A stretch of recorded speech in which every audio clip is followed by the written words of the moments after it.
जब हमारा देश दिवाली का त्योहार मना रहा था तो एक बहुत बुरी खबर आई और खबर ये थी कि मध्य प्रदेश में लगभग 300 लोग और बिहार में लगभग लगभग 50 ऐसे व्यक्ति थे जिनकी आंखें हमेशा के लिए खराब हो गई। जो कि एक स्पेशल तरह की एक नई तरह की बंदूक, एक नए तरह के पटाखे की वजह से ये आंखें खराब हुई और जिसका नाम है कार्बाइड गन। कार्बाइड गन नाम से स्पष्ट है, इसमें कोई कार्बाइड नाम की चीज का प्रयोग किया जाता है। अब ये अगर आप गन को देखें तो ध्यान से देखने पे दिखता है कि सिंपल तरह का पाइप से बनी हुई है। पाइप के अलावा कुछ दिखता नहीं है इसमें। साथ ही साथ जो घरों में यूज होने वाला गैस का लाइटर है, वो पीछे एक गैस का लाइटर लगा दिया गया। जो पाइप यूज किया जाता है उसका नाम है पीवीसी, यानी पॉलीविनाइल क्लोराइड का पाइप इसमें यूज किया जाता है। इसका यूज नॉर्मली घरों में प्लम्बिंग वगैरह के लिए किया जाता है। तो सिंपली तरह से इसमें जो फ्यूल के तौर पे जो चीज़ यूज़ की जाती है वो एक स्पेशल तरह का फ्यूल होता है जिसको हम कहते हैं कैल्शियम कार्बाइड। कैल्शियम कार्बाइड जिसे CaC2 के नाम से भी जाना जाता है, इसका रासायनिक फार्मूला है। कैल्शियम कार्बाइड को अगर आप ध्यान से देखेंगे तो इसको देख के लगता नहीं कि इसकी वजह से कभी भी इतना तेज धमाका हो जाएगा। सामान्य तौर पे देखें तो एकदम सूखा हुआ पत्थर दिखता है। लेकिन जब ये सूखे हुए पत्थर को आप पानी के संपर्क में लाते हैं, जैसे ये पानी के साथ संपर्क में आता है तो ये रिएक्ट करता है बहुत ही तेज गति से। और ये जो है एक गैस बनाता है पानी से रिएक्शन करके, जिस गैस को हम एसिटिलीन गैस कहते हैं। एसिटिलीन गैस यानी C2H2 नाम की ये गैस है। और ये गैस जो अगर आप देखेंगे तो इसमें बहुत ज़्यादा हाईली इन्फ्लेमेबल गैस है। बहुत तेज गति से जलती है। बहुत तेज गति से जलती है और बहुत ही हाई टेम्परेचर पैदा करती है, उच्च तापमान। लगभग 3300 डिग्री सेंटीग्रेड का हाई टेम्परेचर ये पैदा करती है। नॉर्मली इंडस्ट्रियल स्केल पर इस गैस का बड़ा प्रयोग होता है। किस लिए होता है? इस गैस का यूज ऑक्सी एसिटिलीन फ्लेम बनाने में किया जाता है, या हम आम शब्दों में कहें कि इसका प्रयोग गैस वेल्डिंग में होता है। भाई लोहा 1200 डिग्री पर पिघल जाता है और ये गैस जब जलती है तो 3300 डिग्री सेंटीग्रेड का टेम्परेचर पैदा करती है, बहुत ज्यादा। लोहा तक पिघला दे। तो ये जो कैल्शियम कार्बाइड की रिएक्शन हम कराते हैं इस बंदूक में, तो नॉर्मली क्या किया जाता है, बंदूक में कैल्शियम कार्बाइड बच्चे डालते हैं। नॉर्मली ये बंदूक जो है बच्चों में बहुत ज़्यादा प्रचलित थी और मध्य प्रदेश, पटना, उत्तर प्रदेश में बहुत सारे पेरेंट्स ने सस्ते पटाखे के नाम पर ये गन्स लाकर अपने बच्चों को दे दी थी। तो इसमें कैल्शियम बनाने काम करने का तरीका बड़ा सिंपल है। बंदूक में कैल्शियम कार्बाइड का पत्थर डालिए, थोड़ा सा पानी डालिए और थोड़ी देर इंतजार करिए। पत्थर पानी से रिएक्ट करेगा और एसिटिलीन गैस बनेगा। फिर याद करिए उस गैस जो गन थी उसमें पीछे एक लाइटर लगा था, गैस लाइटर। जैसे ही गैस लाइटर को स्पार्क किया जाता है वैसे ही गैस इग्नाइट कर जाती है और तेज धमाके के साथ उसमें से एक आवाज और चिंगारी निकलती है। और ये धमाका काफी तेज होता है और ये पटाखे जैसी आवाज करता है। नॉर्मली ये जो गन है ये आज से नहीं, काफी सालों से हमारे देश में प्रचलित है। भारत के किसान इस गन का प्रयोग सामान्यतः जो बंदर हैं, जो मवेशी वगैरह उनके खेतों में आ जाते हैं, उन सबको भगाने के लिए इसका प्रयोग किया जाता है। पशु पक्षियों को उड़ाने के लिए इसका प्रयोग किया जाता था, ताकि कि खेतों की फसलें जो है वो उनको नुकसान ना पहुंचे।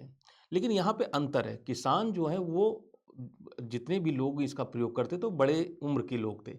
यहाँ ये जो पटाखा था वो बच्चों के हाथ लग गया। अब इसमें एक चीज़ देखेंगे, ये गन बनी किससे है? तो देखते हैं भाई ये सिंपल तरह के प्लास्टिक से बनी है। इतनी तेज़ गति से धमाका हो रहा है कि हाई प्रेशर निकल रहा है, बहुत तेज़ गति से प्रेशर निकल रहा है। प्लास्टिक में इतनी क्षमता नहीं होती कि इतनी ज़्यादा गर्मी और इतना ज़्यादा प्रेशर झेल सके। तो जब भी ये गन फायर की जाती है तो इससे छोटे-छोटे प्लास्टिक के टुकड़े उड़ते हैं, जो कि आँख में, चेहरे में जा सकते हैं और उसमें हैवी इंजरी कर सकते हैं। बहुत सारे बच्चों की जो आँखें डैमेज हुई हैं, जो भोपाल में अलग-अलग सरकारी अस्पताल में रात के वक़्त पहुँचे, उनमें से बहुतों ने बताया कि जब ये गन ने काम करना बंद कर दिया, तो बच्चों ने इस गन के बैरल में जाकर देखने की कोशिश की, आँखें डाल के देखने की कोशिश की कि अंदर पानी से वो पत्थर भीगा है कि नहीं। और इसी दौरान एक्सीडेंटली गन फायर कर गई और बच्चों की आँखों में मैकेनिकल डैमेजेज़ हुए। यानी ये जो धमाके हुए, धमाके की वजह से आँखों के लेंस, रेटिना और कॉर्निया तक में बहुत ज़्यादा बुरा असर पड़ा है। कुछ केसेज़ में तो इतने खराब केसेज़ आए हैं कि वहाँ पर स्प्लिंटर्स जो थे, जो पार्टिकल्स थे कैल्शियम कार्बाइड के, वो आँखों में काफ़ी ज़्यादा गहराई तक अंदर एंटर कर गए। और ऐसी स्थिति में डॉक्टर्स का कहना है कि अब ये बच्चे शायद ही आने वाले समय में फिर से उनकी वो आँखें फिर से ठीक ढंग से काम कर सकें, यानी वो आँखें पूरी तरह से काम करना बंद कर चुकी हैं। तो बड़ी ही दुखद घटना हुई। और साथ ही साथ अगर हम कहें कैल्शियम कार्बाइड एक तो मैकेनिकल इंजरी कॉज़ किया है, दूसरा तो ये केमिकल है ही है। इसको इंडस्ट्रियल स्केल पे यूज़ किया जाता है, इंडस्ट्रीज़ में कंट्रोल इन्वायरमेंट में इसका प्रयोग किया जाता है। किसी भी छोटे बच्चे को, किसी भी ऐसे व्यक्ति को जो अनट्रेन्ड है इसका यूज़ करने के लिए, उसको ये ऐसी चीज़ें नहीं देनी चाहिए।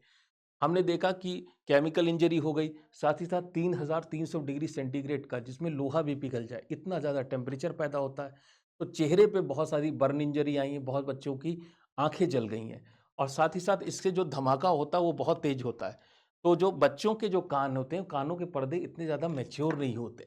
इतना तेज़ धमाका सहने के लिए बच्चों के कान नहीं बने थे और बहुत सारे बच्चे और बहुत सारे एडल्ट्स भी ऐसे रहे हैं जिनके कानों के पर्दे वो हमेशा के लिए डैमेज हो गए हैं, उनके कानों का भी उपचार चल रहा है। तो जब भी कोई त्योहार आता है तो कोशिश हमें घर के मुखिया के तौर पर, बड़ों के तौर पर ये करनी चाहिए कि हम अपने बच्चों को, फैमिलीज़ को एक सुरक्षित उपाय दे सकें, सुरक्षित तरीका दे सकें उस पर्व और त्योहार को मनाने का। सस्ते पटाखे के तौर पर जो ये गन्स की सप्लाई की, अनजाने में ही पेरेंट्स ने अपने बच्चों की आँखों की रोशनियाँ छीन ली। ये बड़ा ही दुखद है, त्रासदी के तौर पर इसको लेना चाहिए। मध्य प्रदेश सरकार ने अभी तक जो जानकारी मिल रही है, इस तरह के पटाखे का पर पूरी तरह से प्रतिबंध लगा दिया है, इसकी खरीद और बिक्री पे प्रतिबंध लगा दिया है और आने वाले समय में कोशिश सारी सरकारों को ये करनी चाहिए कि इस तरह के जो असुरक्षित पटाखे हैं, वो आम जनता तक वो ना पहुँच पाएँ। जैसे ही वो मार्केट में आते हैं, वैसे ही उन पर कंट्रोल कर लेना चाहिए। ऐसे लोगों के खिलाफ सख्त से सख्त कार्रवाई करनी चाहिए, ताकि मासूम बच्चों की जो खुशियाँ, जो उनकी आँखों की रोशनी, जो उनका जीवन है, वो इस तरह से लापरवाही की भेंट ना चढ़ सके। तो आज के वीडियो में बस यहीं तक मुलाकात रहेगी, फिर आपसे मिलेंगे नेक्स्ट वीडियो में। तब तक के लिए धन्यवाद।